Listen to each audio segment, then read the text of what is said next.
Jenazah Allahyarham Tun Abdul Taib dikebumikan selepas zuhur.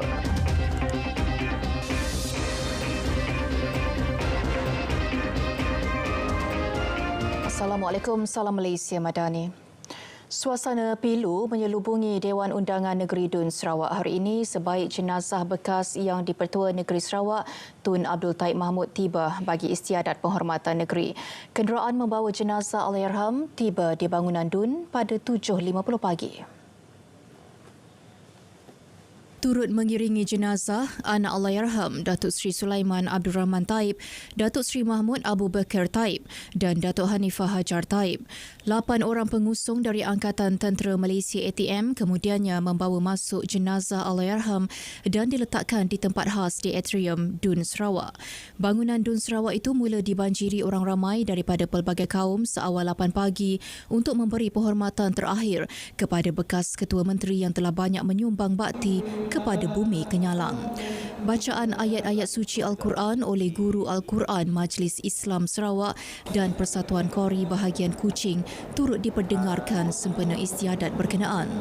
Istiadat penghormatan negeri bermula pada 8 pagi hingga 11.30 pagi bagi membolehkan orang awam memberikan penghormatan terakhir kepada Allahyarham.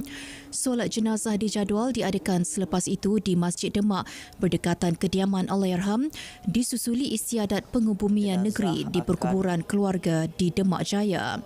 Tun Abdul Taib yang juga digelar Bapa Permodenan Sarawak meninggal dunia kira-kira 4.40 pagi semalam di sebuah hospital di Kuala Lumpur. Allahyarham sempat menyaksikan sendiri.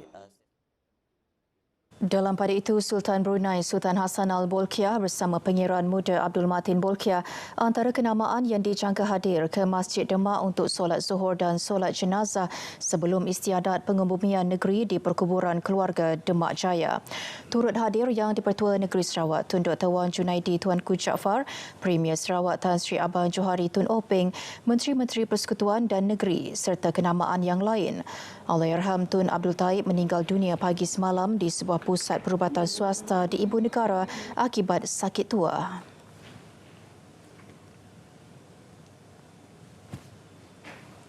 Baik, bagi perkembangan terkini solat jenazah Allahyarham Tun Abdul Taib Mahmud, kita akan bersama wartawan Firdaus Arash Idris di Masjid Demak. Silakan Firdaus.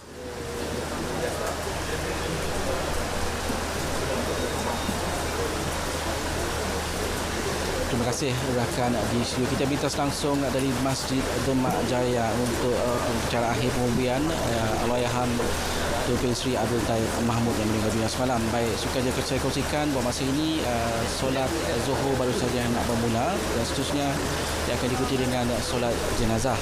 Dan kita difahamkan sebentar tadi Sultan Brunei iaitu Keduli Yang Maha Mulia Paduka Baginda Sultan Brunei Sultan Hassan Al-Bolkiah dan juga puteranya Putera Matin baru saja tiba untuk memberi penghormatan dan juga turut bersemayang zuhur dan juga jenazah sebentar saja lagi.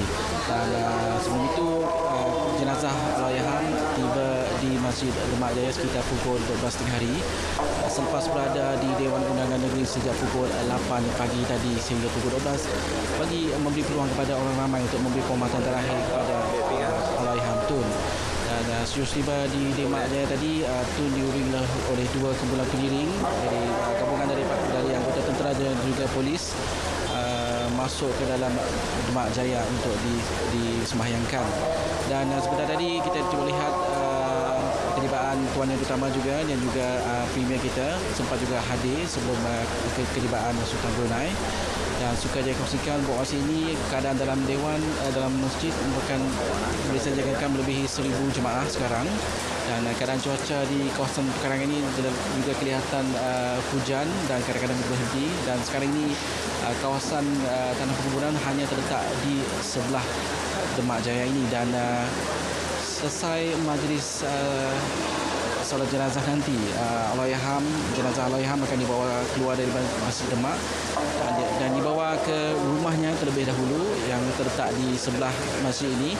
Dan sebelum itu akan dibawa oleh kumpulan pengusung melalui rumah dan juga taman untuk ke tanah perkuburan keluarga yang terletak bersebelahan dengan masjid ini. Kita difahamkan Allahyarham nanti akan dikuburkan bersebelahan dengan ibunya, iaitu Allahyarhamah Hajah Hamidah Yaakob yang telah disediakan sejak semalam, dan semalam juga kita sempat menyaksikan persediaan rapi tengah dibuat sepanjang malam dari segi petang sehingga ke petang, menginformasikan majlis yang berlangsung pada hari ini berjalan dengan lancar. Baik, itu saya boleh saya kongsikan masa ini dari Masjid Demak Jaya bersama dengan rakan di studio saudara. Baik, terima kasih Firdaus. Tiada kompromi terhadap mana-mana pihak yang cuba mengeksploitasi agama untuk kepentingan diri atau kumpulan tertentu.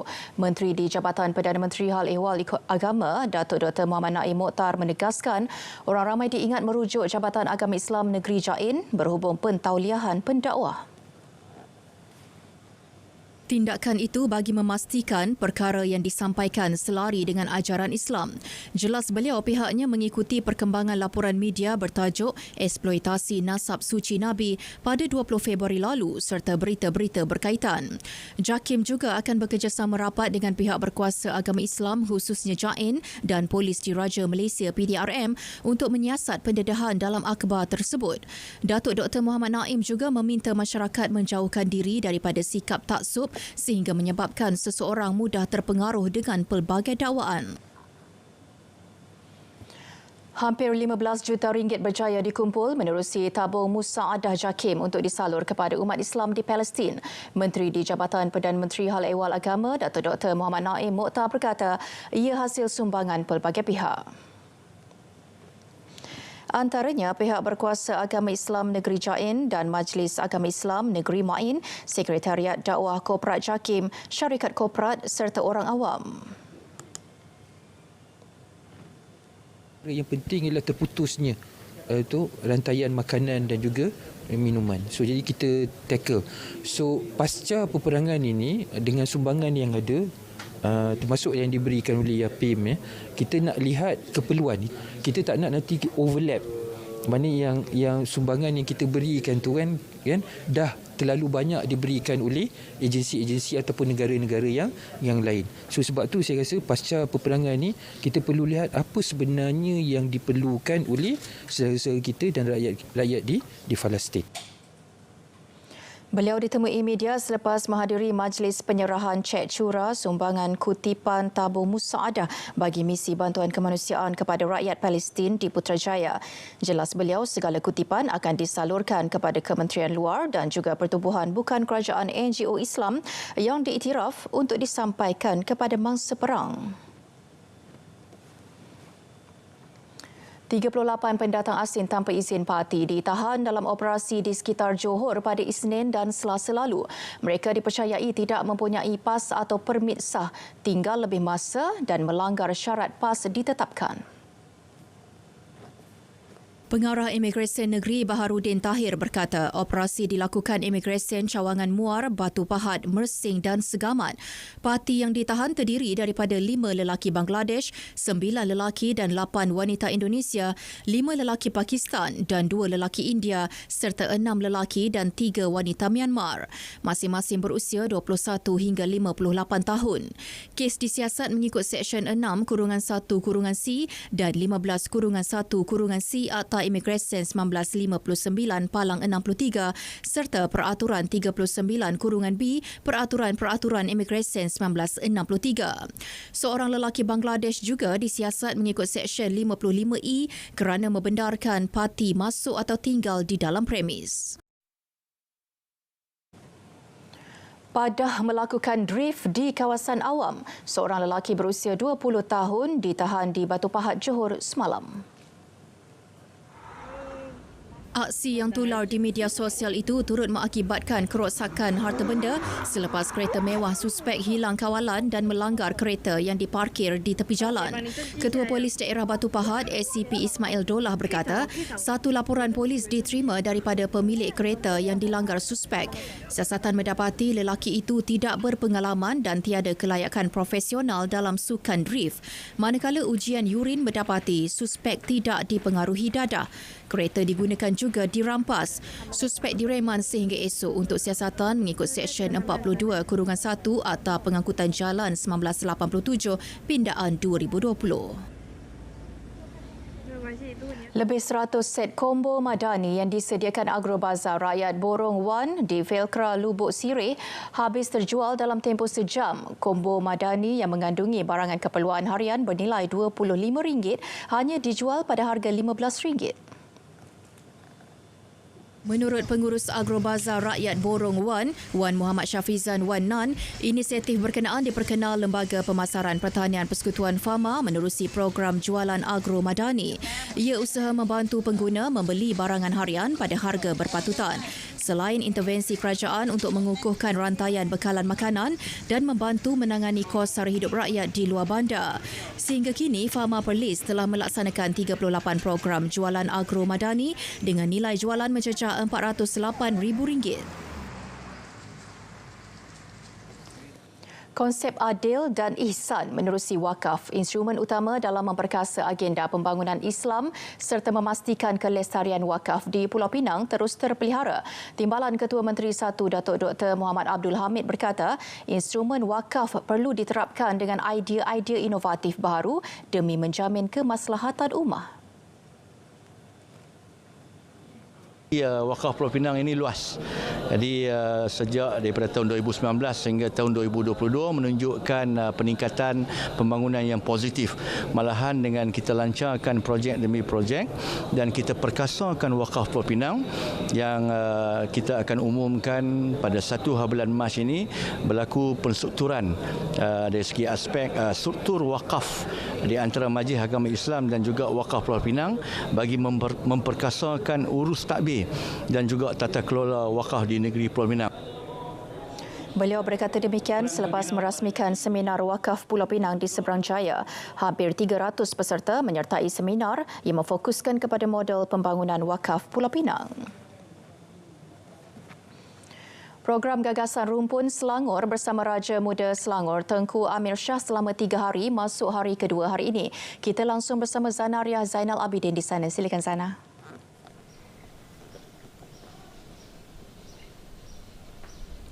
Baiklah Fatu, hari ini merupakan hari kedua berlangsungnya program Gagasan Rumpun Selangor bersama dengan Duli Yang Teramat Mulia Raja Muda Selangor iaitu Tengku Amir Shah. Untuk itu kita terus saja bersama dengan Esko Perpaduan dan Pengguna iaitu Datuk Rizam Ismail. Assalamualaikum Datuk. Waalaikumsalam Zana, apa khabar? Baik, alhamdulillah. Okey Datuk, mengenai program hari ini bagaimana Datuk? Okay, Alhamdulillah, hari ini tuanku sudi untuk turun mencemar Duli, berangkat ke pagi tadi ke IKBM Pertak dan dia dapat melihat bagaimana suasana belajar di situ. Banyak kos yang baik yang disediakan. Selepas itu tuanku datang ke rumah Ihsan Kuala Kubu baru untuk bertemu dengan warga emas. Dan beliau baru saja selesai bertemu dengan warga emas di rumah Ihsan, dan selepas ini beliau akan berehat seketika dan pukul 3 nanti baru beliau akan ke Sungai Ciling untuk melihat pula kawasan di sekitar Sungai Ciling. Dan malam jangan lupa adalah majlis perasmian bagi Gagasan Rumpun Selangor yang akan disempurnakan oleh Yang Amat Berhormat Datuk Menteri Besar Selangor. Di samping itu juga Duli Yang Teramat Mulia Raja Muda Selangor sudi untuk melancarkan logo Rumpun Selangor. Dan besok pagi dia akan solat subuh di Masjid Ampang Pecah, jemput semua orang untuk menunaikan solat subuh bersama Duli Yang Teramat Mulia Raja Muda Selangor. Dan selepas itu akan diadakan kenduri rakyat dan solat Jumaat di Masjid Kuala Kubu baru iaitu Masjid Jami' Al-Rahmaniyah di Kuala Kubu. Datuk melihat hari ini masuk hari kedua, bagaimana Datuk melihat penerimaan rakyat sendiri di daerah Hulu Selangor sendiri mengenai program ini? Alhamdulillah, sebenarnya program ni daripada semalam dan hari ini. Semalam kita dapat lihat, tuanku pagi dapat melihat kawasan sekitar Pekan Kuala Kubu baru. Selepas tu beliau berkenan untuk bertemu dengan masyarakat orang asli dan singgah juga di Terata Bonda. Dan malam tadi tuanku makan malam bersama dengan kaki tangan kerajaan dan beliau dapat melihat aktiviti untuk melihat bulan, cerapan bulan dan bintang malam tadi di sekitar kawasan Kuala Kubu baru. Ini satu perkara yang amat istimewa lah bagi saya kerana Kali ini dalam program Gagasan Rumpun Selangor, Duli Yang Terhormat Mulia Tuanku sudi untuk turun mencemar duli bersama rakyat dan melihat sendiri perjalanan harian masyarakat di sekitar Kuala Kubu. Okey Datuk, terima kasih kerana sudi bersama dengan kami. Saya kira setakat ini dulu laporan saya kepada warga penduduk daerah Hulu Selangor. Jangan lupa anda turun beramai-ramai ke lokasi-lokasi yang akan dikunjungi oleh Tuanku Raja Muda Selangor. Kembali bersama rakan tugas, silakan. Baik, terima kasih Sana. Baik, lebih banyak perkembangan selepas ini.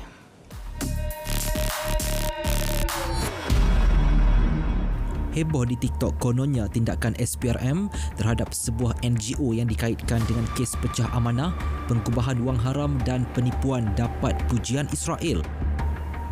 Hantaran video dengan teks itu mendakwa penghargaan diberi agensi perisikan kebangsaan Israel Mossad. Ini kerana tindakan yang diambil menyebabkan penghantaran bantuan kemanusiaan ke Gaza dikendali NGO terbabit terhalang. Simakan pasukan biar betul mendapati tuduhan terbabit tidak berasas.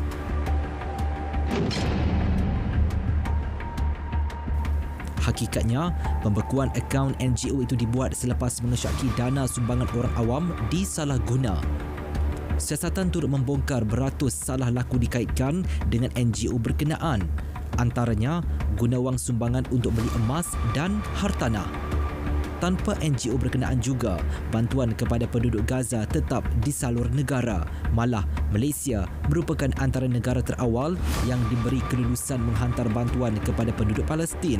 Menerusi Ops Ehsan dikelola Kementerian Luar sahaja, beratus-ratus tan bantuan berjaya diserah kepada mereka.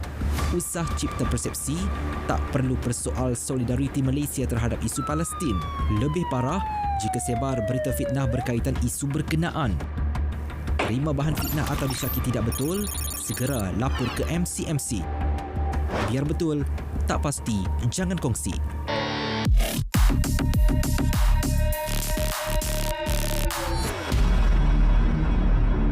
Sebelum memulakan perjalanan, pastikan dokumen perjalanan anda lengkap. Kekalkan jarak sekurang-kurangnya 10 meter dari kenderaan depan. Jika anda ingin memotong kenderaan besar, berwaspada dengan titik buta.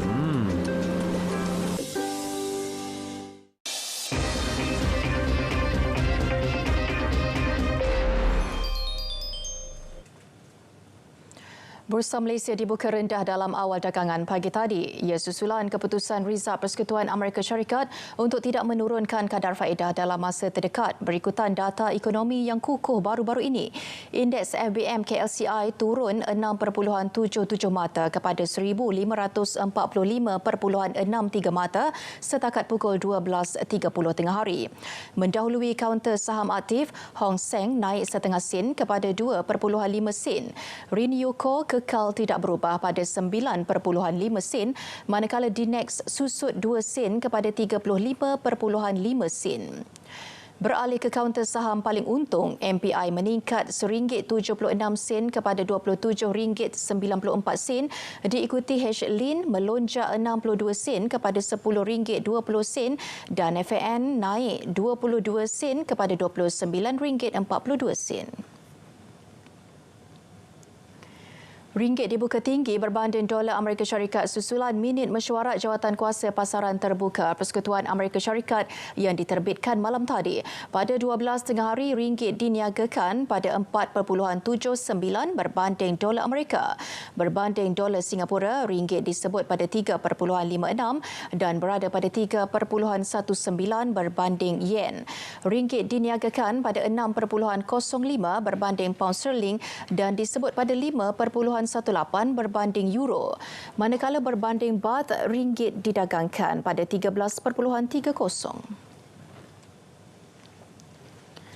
Sokongan padu dan komitmen Persekutuan Pekilang-Pekilang Malaysia FMM berperanan penting dalam membangunkan sektor pembuatan negara. Menteri Pelaburan, Perdagangan dan Industri Tengku Datuk Seri Zafrul Abdul Aziz berkata, ini termasuk sumbangan dalam aspek advokasi, nasihat teknikal dan kerjasama aktif melibatkan agensi awam dan swasta. The manufacturing sector is an important sector for the country. If you look at the exports, 80% of our export is from the manufacturing sector. So your active representation in various government committees as well as panels are really important to me and to the ministry and of course to the government. Beliau berucap pada Majlis Angkat Sumpah dan Malam Media FMM. Jelasnya, sektor itu amat signifikan kepada pasaran kerja dengan 17% daripada jumlah tenaga kerja tempatan adalah daripada sektor pembuatan. FMM melantik semula Tan Sri Soe Tian Lai sebagai presidennya bagi penggal 2024-2025. Beliau dan ahli Majlis FMM dipilih pada Mesyuarat Agung Tahunan ke-55 yang berlangsung Disember lepas. Uzbekistan komited merangka strategi baharu bagi menarik lebih ramai pelancong dari Malaysia melawat ke negara itu tahun ini. Duta Besar Uzbekistan di Malaysia, Karomidin Gadoev berkata, pelancongan menjadi tonggak utama yang memperkukuhkan hubungan kedua-dua negara. Yeah, we already reached the pre-pandemic level. The 7 million tourists visited Uzbekistan, and this year we have plans to reach this number to 10 million. And Malaysians also reaches the pre-pandemic level, and last year nearly 4,500 Malaysian tourists visited Uzbekistan, attract Malaysian tourists to our country. Uzbekistan has a very rich history, culture, architecture and cuisine. Beliau berkata demikian selepas merasmikan pembentangan produk pelancongan baharu Uzbekistan dan Uzbekistan Airways di ibu negara. Menurutnya, sejak 1992, Uzbekistan Airways telah memainkan peranan utama dalam merapatkan hubungan kedua-dua negara dengan penerbangan tetap terus antara Tashkent dan Kuala Lumpur.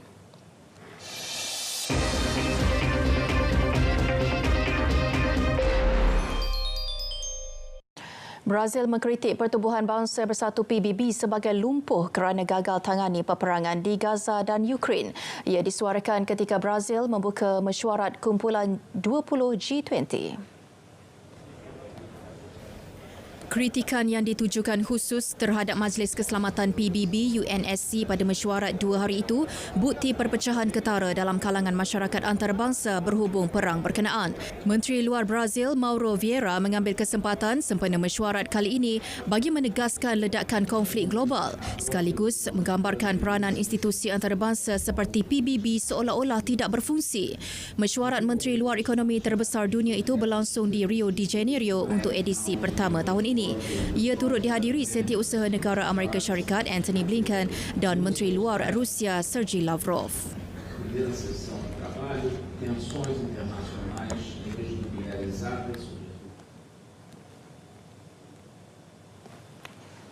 Imej satelit pada Rabu menunjukkan suatu kawasan yang didakwa sedang dibangunkan oleh Mesir di sempadan Gaza.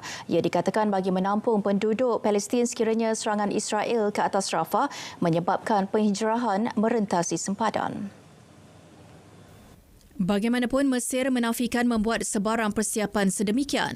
Pada masa sama, berulang kali menyatakan kebimbangan terhadap serangan oleh Zionis yang boleh memindahkan penduduk Palestin ke Sinai. Menurut Kahirah, tindakan tersebut tidak boleh diterima sama sekali. Dalam pada itu, Amerika Syarikat telah berulang kali menyatakan pendirian menentang sebarang perpindahan penduduk Palestin keluar dari Gaza. Terdahulu, penjajah Israel memberi amaran akan melancarkan serangan untuk memusnahkan kubu pertahanan terakhir Hamas di Rafah. Kawasan itu kini menempatkan lebih 1 juta rakyat Palestin yang mencari perlindungan. Baik, berita tengah hari berakhir di sini dari Sungai ke Segara, Palestin pasti merdeka. Salam Malaysia Madani. Assalamualaikum.